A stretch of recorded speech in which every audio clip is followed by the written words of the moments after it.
the best thing about this show is it definitely made me want to go and watch Voyager, which I've never watched. I've intended to watch it at some point, but this season really felt like it was like, oh, we're going to do another season of Voyager. Oh, and we're called Prodigy, so we're going to make sure we have our Prodigy characters involved, and we're going to make the story revolve primarily around them, but we're going to make sure that the Voyager cast has a lot of screen time.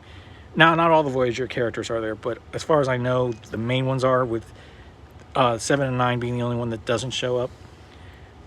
I feel like that was good, but it also wasn't really what the first season was. It felt different than that season because in the first season, yeah, they were getting to know each other. They were learning about the ship. They were learning about Starfleet, which I thought was the purpose of the show based on what I heard from the creators, that it was supposed to be a way for people who didn't know anything about Star Trek to get involved, to learn about it, and to, appreciate that world.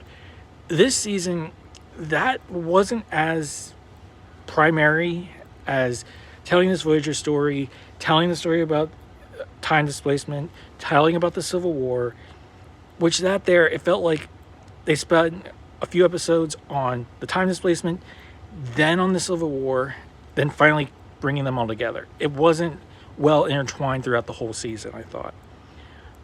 But there were a lot of Easter eggs, and as someone who knows Star Trek but isn't familiar with all the lore, especially Voyager stuff, they did a good job that I could at least follow along and understand some of the stuff.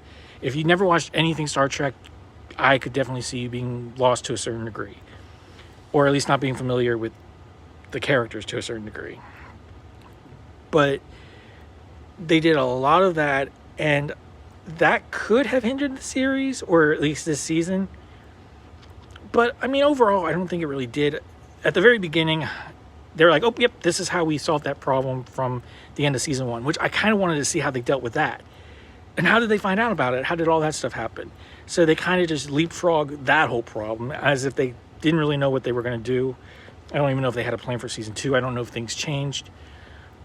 But overall, I think they did a good job with the season.